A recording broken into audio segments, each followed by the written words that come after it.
Hi there, everyone. Thanks for tuning in to another episode of the Caderna podcast. I'm your host, Brian Caderna, and as always, I'm happy to have you joining us. So, as many of our followers are already aware from recent episodes, on March 27th, Congress passed the historic Coronavirus Aid, Relief, and Economic Security Act, or the CARES Act, which allocated over $367 billion dollars in loans to small businesses, including the popular PPP, Paycheck Protection Program, that included loans of up to $10 million dollars to small business owners, an incentive to try and keep their employees employed. What you may not have heard yet is that as of last week, the allocated funds were completely depleted. And just yesterday, Monday, April 27th, the Senate released another $310 billion dollars for the Paycheck Protection Program and an additional $60 billion dollars for the EIDL. We're going to bring you up to speed and share all that a business owner needs to know within the next 45 minutes. As many of our followers already know, each month we host a special guest on the show. Sometimes a celebrity, an athlete, a financial commentator, anyone that can add expertise to the areas of personal finance and business. Considering the current pandemic and economic environment, there's probably no one more fitting than today's guest, Gerri Detweiler. For those of you who don't know Gerri, she's a nationally recognized expert on financing and credit with over 20 years of experience in this niche. She was interviewed hundreds of times during the 2008-2009 financial crisis for small business guidance. Again, she's at the forefront. She serves as the education director for NAV, N-A-V. You could check them out on www.nav.com, which is the trusted financing partner to over 1.2 million businesses. The Caderna Podcast. The Caderna Podcast.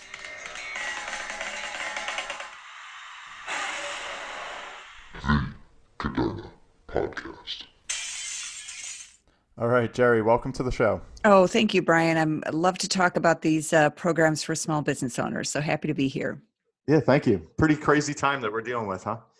Sure is. I mean, it's just upended all our lives in so many ways. And from me, it's a repeat of that 2008, 2009 meltdown multiplied by many times. So it's definitely a challenging time. Yeah, it certainly is. And I always say when we start to deal with health and what started as a health crisis, there's just so many unknowns. So it's certainly different than just dealing directly with finance. We kind of have health and wealth, colliding in this scenario. And where are you calling in from today? I'm based in Sarasota, Florida. Okay. And so how are you folks handling everything down where you're at?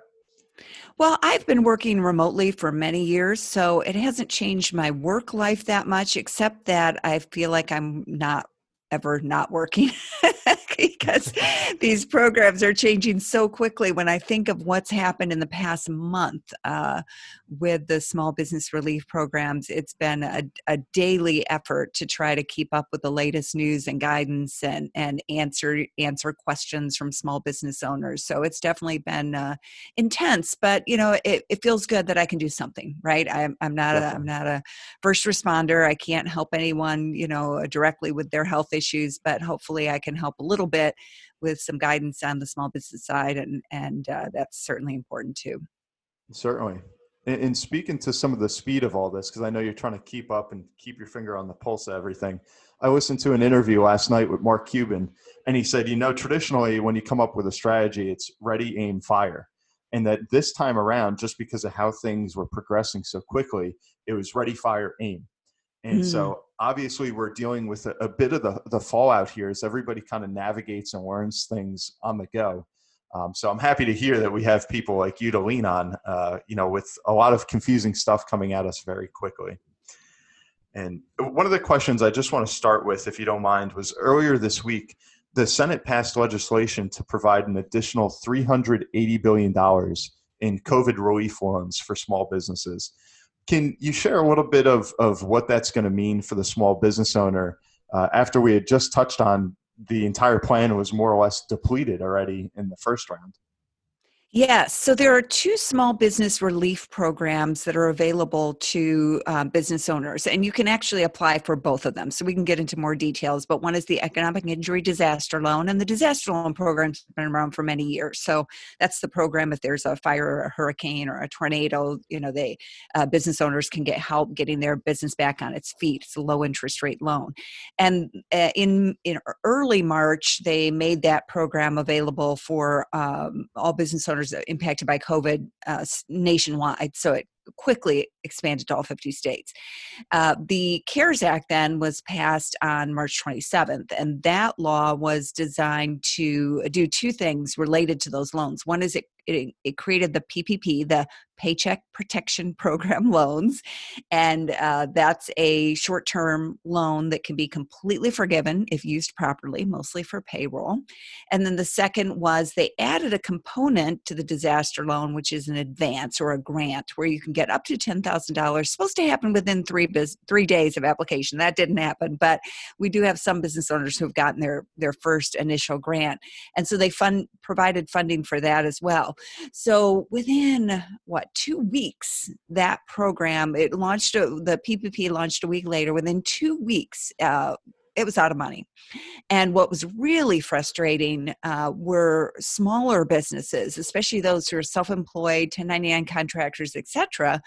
Their application period didn't open until Friday, April 10th, which was Good Friday.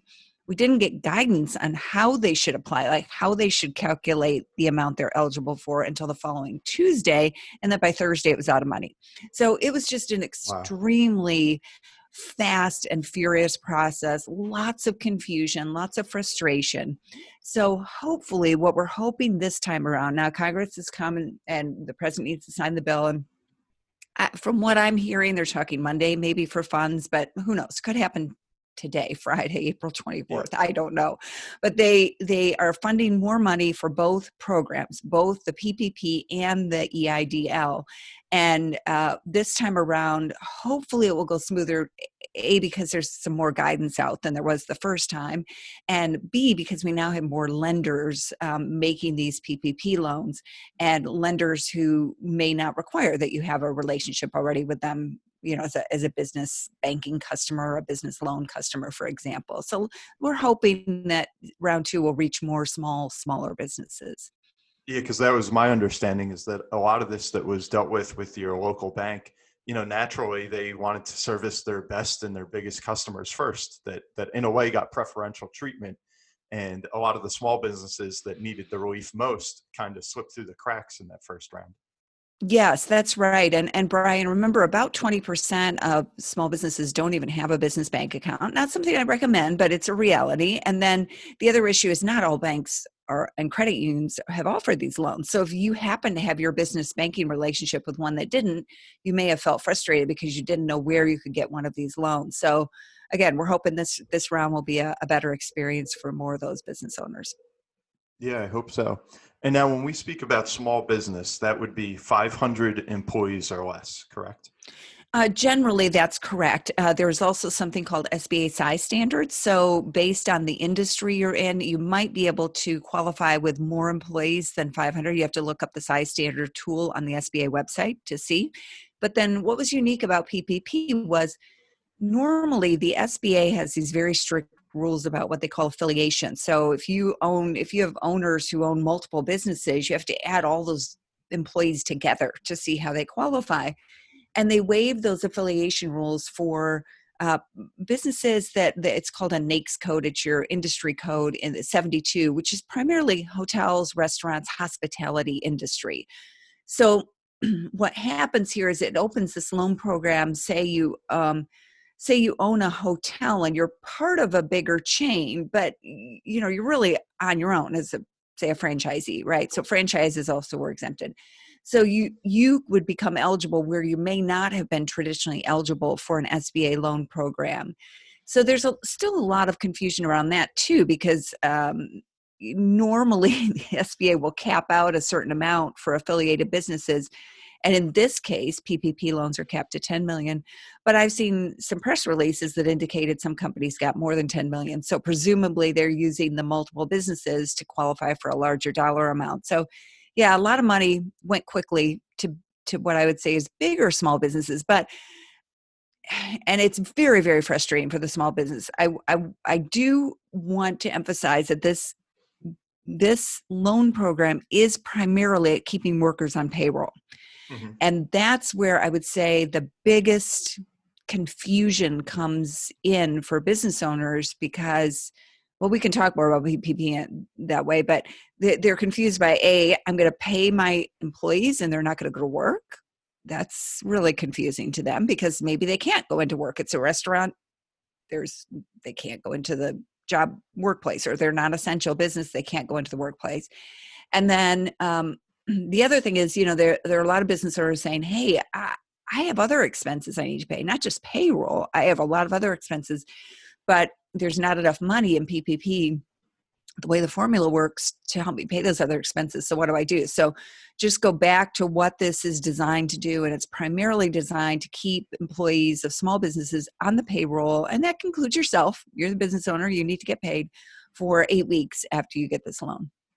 Okay. And maybe if we could, as kind of way of an overview, so much of this, whenever you hear about it on the news and like what we've just discussed, is for the small businesses and the small business owner. Could we kind of look at the small business, the mid-sized business, and then the large guys, the publicly traded companies, and see, with this $2.2 trillion of, stimulus that they've injected into the economy, how it targeted each? Because dealing with a number of my clients that are in that middle category where they're well over 500 employees, but they're not publicly traded, they're in that 1,500 to 2,000 employee range. They feel that they've kind of been left out a little bit, that the middle always gets the short end of the stick, and they're not really sure where to turn for help, even though they're struggling just as everybody else during this. So can you touch on just a little bit next, that like the mid and the large size companies? That's a great topic, Brian. I haven't spent a lot of time with the Main Street Lending Program. That's the program for your middle to larger size businesses. And that is a loan program that they may be able to take advantage of. I honestly haven't spent much time on it. I've been so focused and consumed with PPP and with EIDL. Okay. So I would recommend that that's the program that you want to investigate and perhaps talk with your bank. And also, I would say we are, at NAV, what we've done for years is match businesses to lenders. And if your business is deemed essential, there are still lenders who are lending to essential businesses. So don't rule out the idea that you can't perhaps look for assistance from from a traditional lender. Now, I understand most businesses really don't want to take on debt right now, especially with so much uncertainty. And that's a very valid concern. At the same time, some of these programs may offer low interest rate debt that may be enough to get you through, the immediate crisis, and then hopefully on the other side, you'll be able to start to rebuild your business and service that debt. Got it. Got it. So in theory, this whole thing was essentially like a bridge loan to try and get these businesses over this month or maybe 2 months of the shutdown. Is that the overall idea here?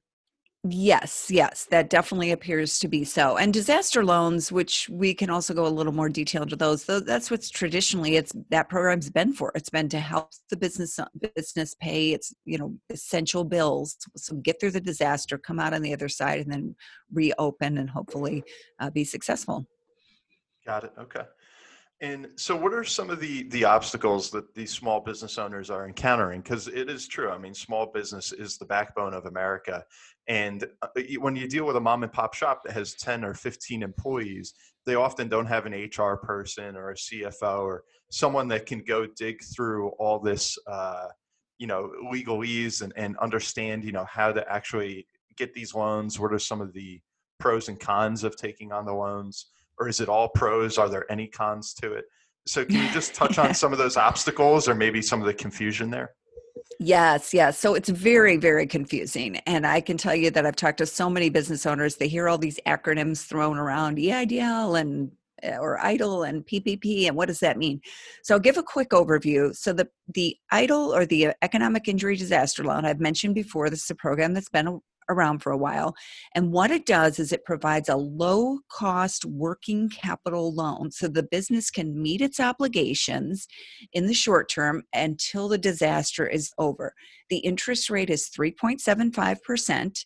The repayment term can go up to 30 years, and it is a basically a working capital loan. So you could pay your vendors, pay your contractors, pay the rent, pay the essential bills that need to be paid, and it can include payroll if you need to pay yourself, to keep your business going, so you can work in your business. That may be included as well.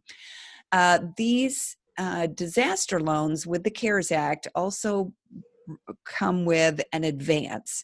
And the language in the CARES Act states that it's an amount of up to $10,000 the business can request.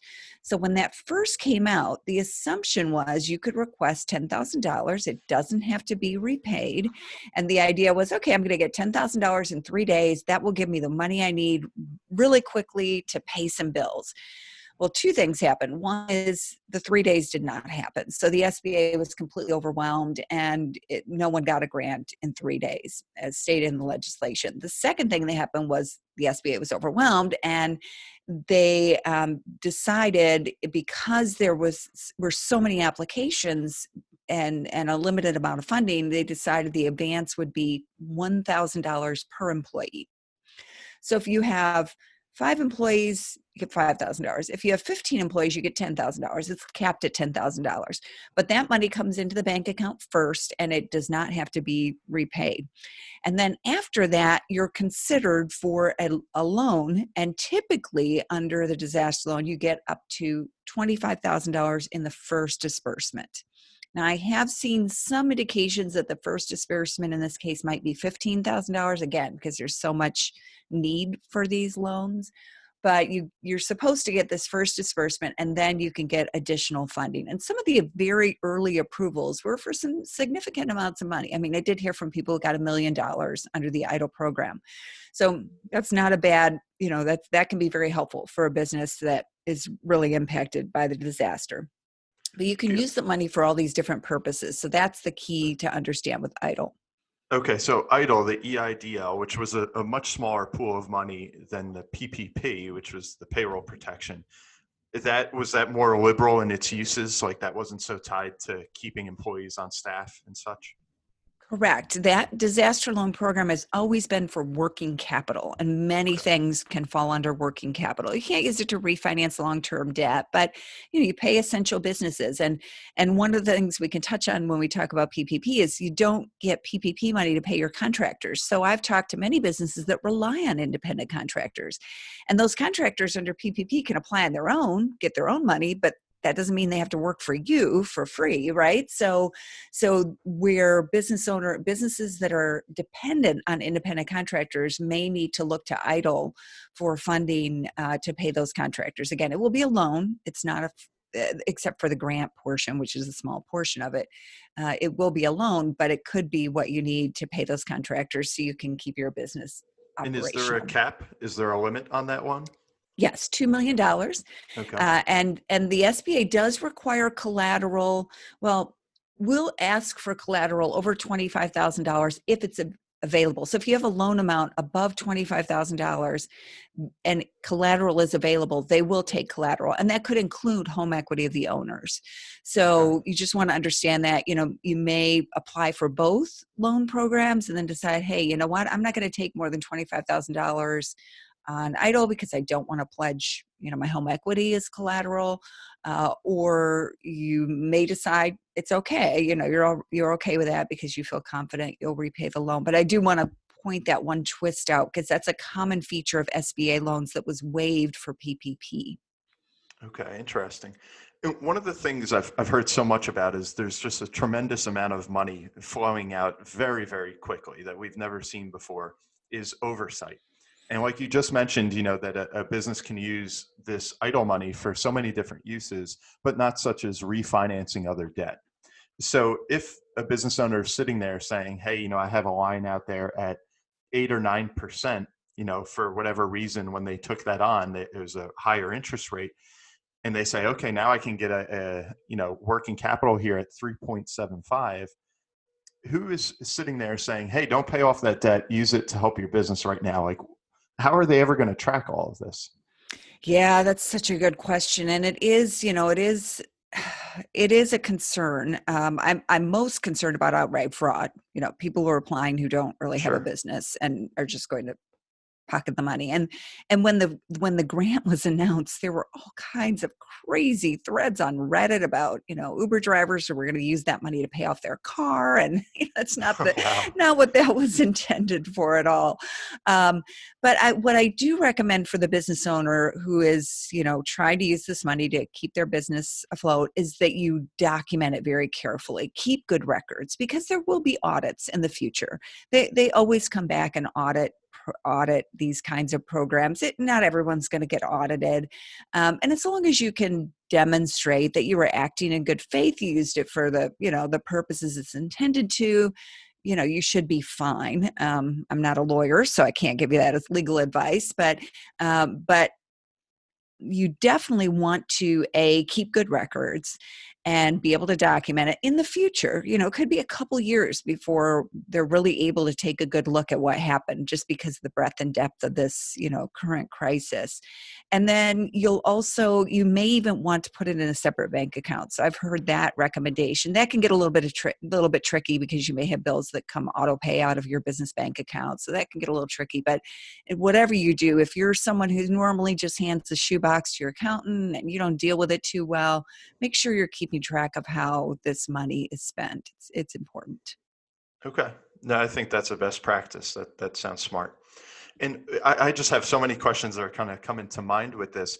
I deal with a lot of folks that are pretty heavily invested in real estate, both commercial and residential properties that are being rented out and leased to various tenants. They may also be feeling the squeeze and saying, well, my tenants are hurting. Now I'm not getting paid, the rent that I'm owed. There's different notices that have gone out about how you're unable or a little more restricted in the possibility of ever evicting someone throughout all this. Do any of these things, these programs, apply to someone like that, like a landlord that, they are a business of sorts? Granted, it's not so actively managed as a mom and pop shop. Yeah, I'm so glad you asked that question, because the EIDL application, it's an online application. And here's a tip: the only place to apply for EIDL is on the SBA website. They do have an address if you need to mail it in, but the online application is the way you want to go. It's SBA.gov. That's the only place you apply. So there's a lot of confusion. People who think they applied for EIDL, but they applied through a lender. Well, they applied for PPP, but it's no wonder people are confused. We're not used to Sure. these acronyms being thrown around. I get it. My brain gets muddled by the end of the day. So with EIDL, there is actually a line for lost rent. So the very first financial questions they're going to ask you, and here's the weird thing about EIDL: you don't ask for a loan amount. You don't say, here's how much I need. You don't even calculate, here's how much you need. You put in your gross revenues for 2019, you put in your cost of goods sold. And then if you are a landlord, you put in lost rents. So there's actually a Is that a spot to put that projection? in. Were they That's where it gets a little bit tricky.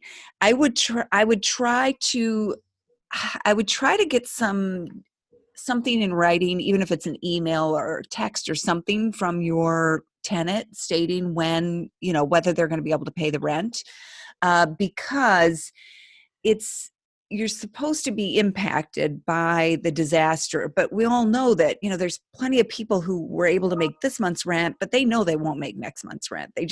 They know that's not going to happen. So try to get whatever you can. Try to get a line of communication with something in writing. And then if you have questions about that, part of the application, you can either call the SBA and the Disaster Assistance Hotline, which is right on their website, or you can get help with that from your local small business development center, or if you have a financial advisor who's helping with that as well. It's a little tricky for those who haven't been impacted, but know they will be impacted. So I would have something to document, what you expect. But Okay. here's the other thing. You can go back and ask for more money. So if you get approved initially for EIDL based on what's going on right now, and they know that, they know that there are landlords or businesses who won't get paid next month, right? We know that some are getting paid for previous work, but the future work is going to go down. So they're trying their best they can to deal with the uncertainty of this disaster. So um, it is not designed to replace lost sales, but is designed to provide the working capital you need. So do the best you can, get advice when you can, and then you can talk to the SBA case manager who is assigned. Once you get a communication from the SBA, we're processing your application now. It's usually the first sign is a deposit for the grant, and then Got it. after that Got it. the loan. Then you can discuss it with them, so you can go Okay, good. back to the well a second time if there are funds still available. Understood. And I'm glad we spent some time there because I don't think you hear as much about the EIDL, the EIDL program, as you do the PPP, which seems to kind of dominate headlines. So Yes, and you were right though, Brian, when you mentioned the funding is smaller for EIDL, so you do want to get in that line if you haven't already. It's the reauthorization is going to be $60 billion for EIDL and $310 billion for PPP. Got it. And again, the EIDL is just through the SBA. That's where you're Correct. going. Okay. Correct. And then switching gears, if I may, right back to the PPP. If you can just define terms quickly, when people say, am I laid off or am I furloughed? There's a lot of confusion there of what is even the difference between the two and why does it matter? Can you touch on that for a moment? Well, for PPP, it's not really going to matter either way. So my understanding is laid off is you were laid off. We don't promise to bring you back. Furloughed is we are going to bring you back in your job if that job is available, once we start rehiring. But for PPP, it really doesn't matter what PPP is aimed at. Again, we'll go back to give the overview. It's aimed at helping employers keep employees on payroll for the 8 weeks after they get the loan. So the minute that bank account hits your business bank, the minute the deposit hits your business bank account for that money, the next 8 weeks is crucial for determining whether you can get that money forgiven. So let's just do a quick scenario. You apply for PPP based on 2.5 times your average monthly payroll. Now, payroll is the salary, wages, and tips, which it can be estimated for, if you have a restaurant and your waitresses and waiters are getting the tips directly, and you don't have a record of all that, you can estimate that. But it also includes things like benefits, like medical insurance, retirement plans, etc. So vacation pay, etc. So you can only include up to $100,000 in salary or wages per employee. So if you have employees who are making, say, $130,000, you'd only include the first $100,000 of their wages in calculating how much you get for PPP. But then you could add on those other benefits. So those could be on top of the wages they receive. So you look at your payroll, average monthly payroll, either the last 12 months or for 2019. And then you're going to multiply that by 2.5. And that's going to give you your loan amount. So if you think about it a minute, we're talking about up to 10 million. Up to $10 million. Correct. Okay. So if you think about it, we're looking at 2.5 times average monthly payroll. And then you're going to spend that over a period of 8 weeks, 2 months. So there's a little extra, 0.5% there that is there as a buffer for other essential purposes. And those could include rent, mortgage interest, and utilities for your business. Now, it's not exactly that 0.5%. What happens is after you get the money and you spend it over that 8 weeks, you can apply for forgiveness. And what the guidance says is you have to spend at least 75% of the proceeds on payroll. The other up to 25% can be for those other purposes.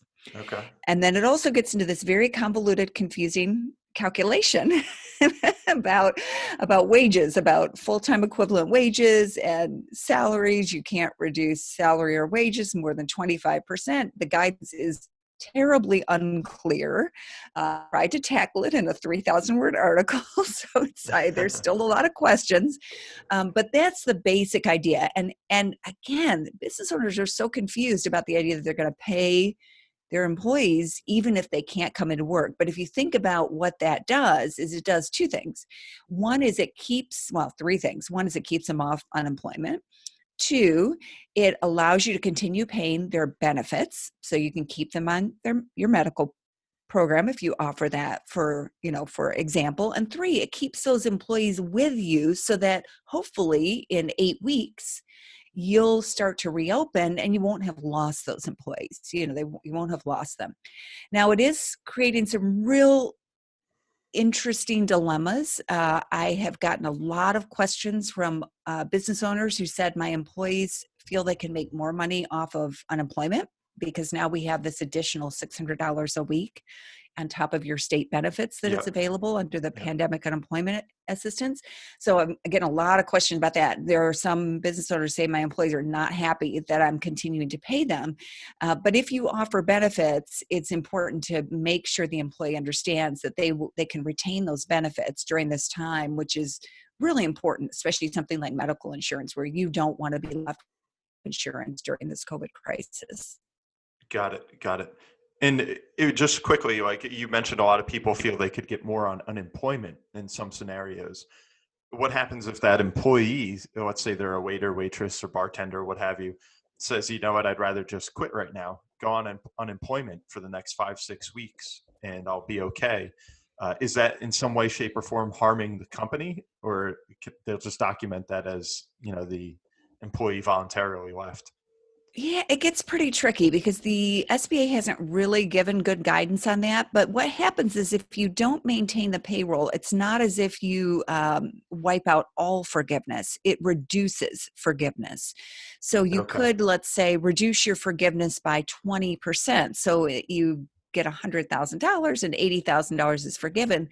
The $20,000 that you're left with that isn't forgiven becomes a loan at 1%. There are no payments for the first 6 months, and then it's a 2-year repayment period.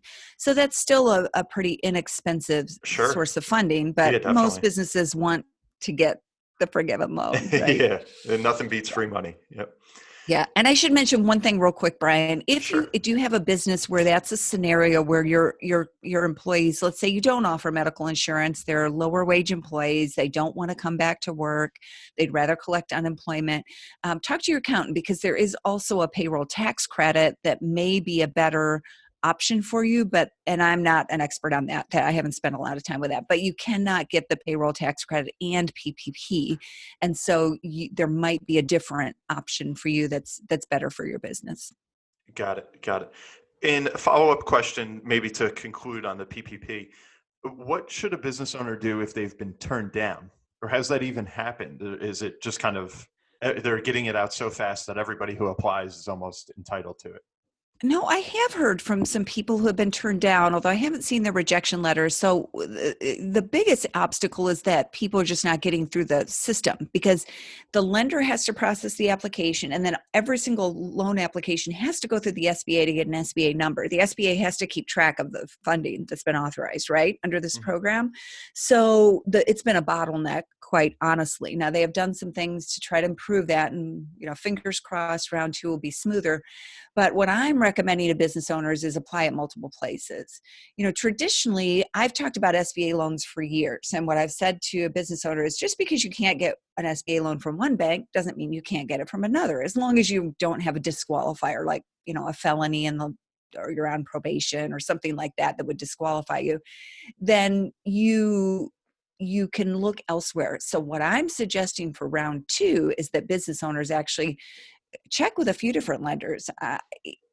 It appears to be fine to file an application with multiple lenders, see who gets to you fastest. But then once that loan is going to be submitted to the SBA, then I would, definitely notify the other lenders where I applied and just say, hey, I'm getting approved through the SBA, or I've been approved through the SBA, and I want to withdraw my application elsewhere. You do have to certify that you don't have an application pending elsewhere, but you can do that. It appears to be you can do that at the time, when they're submitting your application.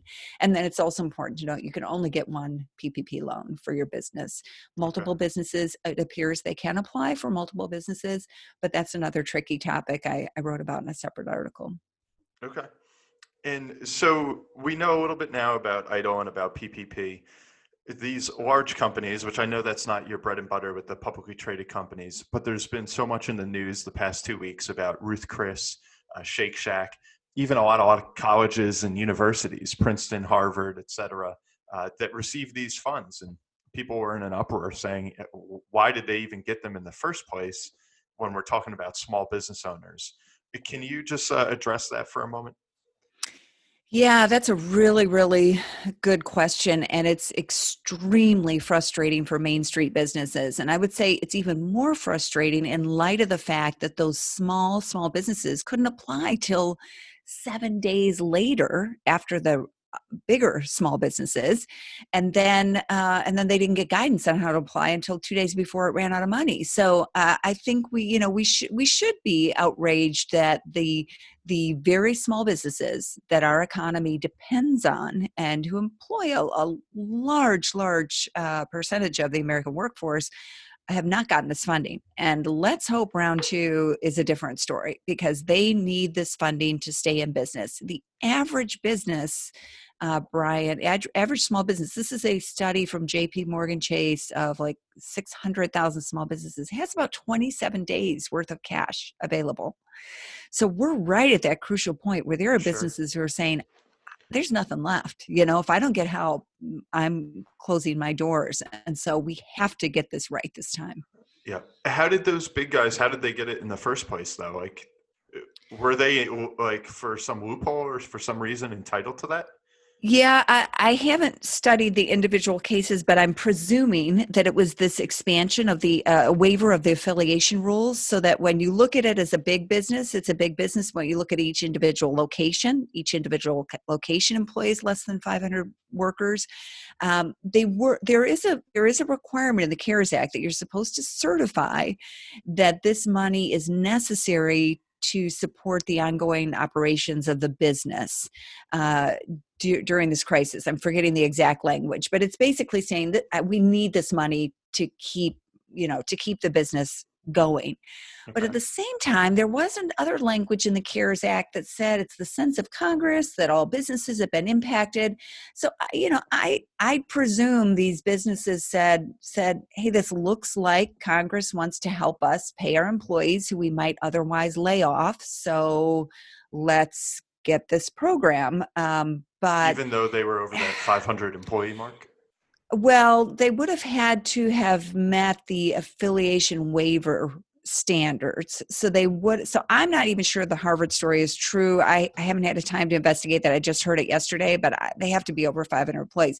But when you look at something like a franchise where individual locations have smaller amounts, or a business where in the hospitality industry where there is a corporate owner, but individual locations have less than 500 owners, the CARES Act clearly made an exemption for that, right? So I'm not saying it's right at all. And I certainly understand that there are franchisees who are essentially small business owners, even though they're Sure. part of a larger franchise and they need help. So, I think, So because of that Congress, language there, could both the franchisor request up to 10 million and then I also a don't believe franchisee? so. No. No, I believe it's the franchisee, but we also had the waiver for the hospitality industry, right? So the NAICS codes beginning in 72. So that includes many restaurants and many hotels. So there was that waiver for the NAICS codes. So that's presumably where that exception came about and where they determined that they qualify. But I can also tell you, Brad, because I read a lot of legal blogs on the affiliation rules, trying to write about it for businesses that own multiple businesses.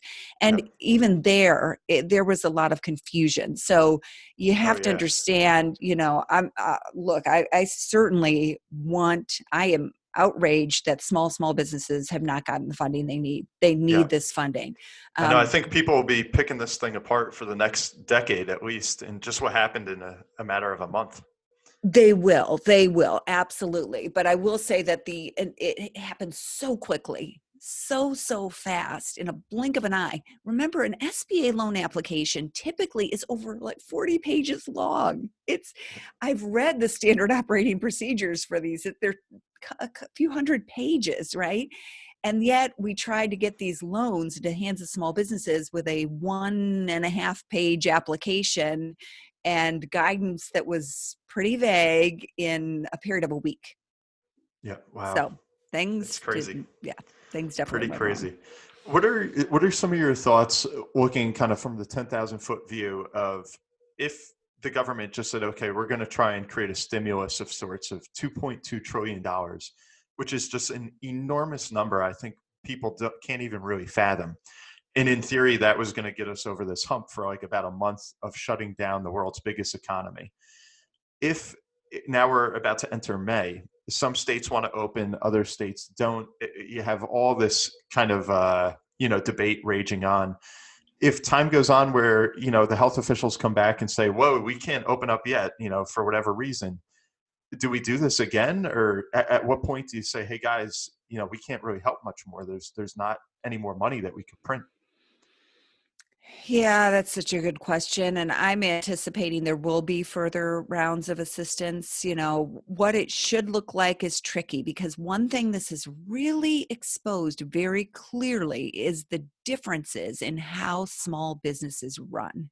You have a small business with 150 employees and you have a finance manager and you run it through payroll and everything is very official. And then you have a small business that hires 6 or 7 independent contractors, or maybe 150 independent contractors in the case of something like a tutoring business, for example. And they don't have big payroll, but they also have to pay these contractors if they want to keep their business going, and PPP doesn't allow them to include contractors in their calculation. And then we have so many small businesses who are just, 1 or 2 people who use other businesses' services as they need them. And some of them aren't even clear on their how much money they make in their business. Their accountant, their bookkeeper takes care of that, and then the accountant does the tax return and they file it on their Schedule C. So there's so many different scenarios that are making it very, very difficult to figure out, what does a small business need?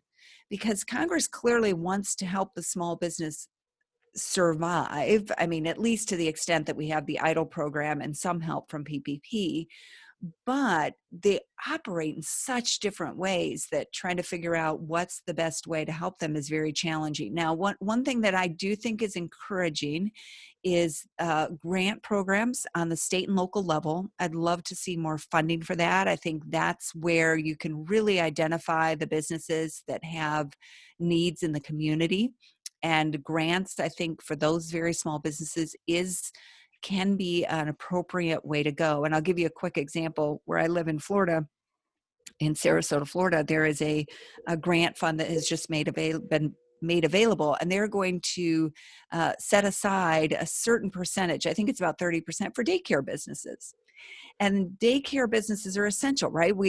Some of them are now serving the families of essential workers, frontline responders, and then they need to be there when parents can send their children back to daycare school. They need to be there, but they're often overlooked in many of these programs. And so that's the kind of thing that I would love to see emphasized in round 2. And there's so many good groups at the state and local level who work with small businesses in their communities and know what the needs are. I agree. I think that's a great idea. And along those lines, I just have 2 final questions for you. The first that I wanted to ask is if you can just kind of play the role for Monday morning quarterback for a moment. Is there anything that you wish Congress, the Fed, Treasury did over the past month or so, or anything you wish they did not do? Is there any advice looking backwards that you would say could have been improved upon? Yes, I wish they had given clear guidance much faster. There are still questions that we have about forgiveness, for example. And remember, this money is hitting businesses' bank accounts now from the first round, and it will be hitting businesses' bank accounts very quickly from the second round.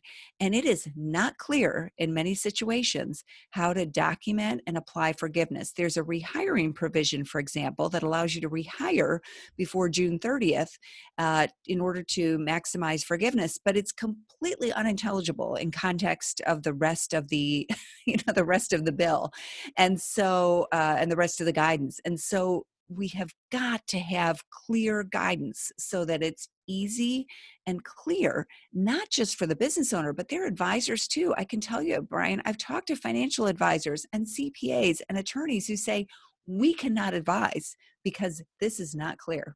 This is not written in a clear way. We don't have clear guidance. So that is absolutely needed, and it's needed right now for the funds that are coming available in round two. Yep. And I think that was just a consequence of having to rush to get this thing out so quickly. And so lastly, is there anything that you would advise, the small business owners out there right now and even moving forward, any general advice or anything you'd like them to hear? The most important thing I can say is make sure you're up to date on your numbers. And if you have an accountant and you're on top of this, great. If you don't, you need to get caught up, because that's where the biggest hurdle has been for many of the small businesses that I talk to, is that they got an extension on their 2019 tax return, so they haven't done it yet, but then they need that information from that tax return in order to apply for PPP. So you really need to make sure that you're up to date. Your accountant is your best friend. You're talking to your, financial advisors. If it's a labor issue, you get some HR advice about hiring, firing, and rehiring, because that's going to make or break what happens in the next 2 months. Got it. Got it. Yeah, definitely a lot to keep on top of right now. And just for some of our listeners and viewers out there, Gerri, where can folks follow you or find out more about some of the advice that you're offering?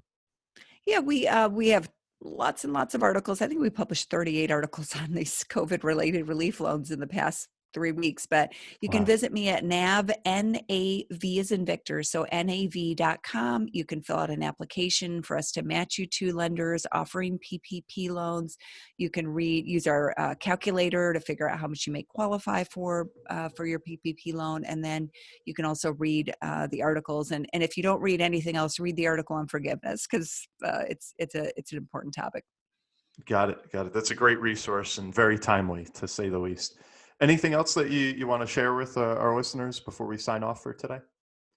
No, just hang in there, be persistent, keep your eyes open for whatever comes along. We are seeing new programs coming out on the state and local level, so look for those as well. And I know, entrepreneurship is always lonely, right? But it can feel especially lonely right now. And so make sure that you're, engaging with other business owners and others, groups who can help you navigate this next phase. Yep, I think that was well said. And it's so true, that saying we're hearing now, that we're all alone together. And Mm. there's no other way to put it. So everyone, thank you for tuning in to another episode of the Caderna Podcast. I'm your host, Brian Caderna. Today, we've been fortunate to have Gerri Detweiler on the show, giving us some great tips today. And again, you can follow her at www.nav.com. Gerri, thanks again for showing up today. Oh, thank you, Brian.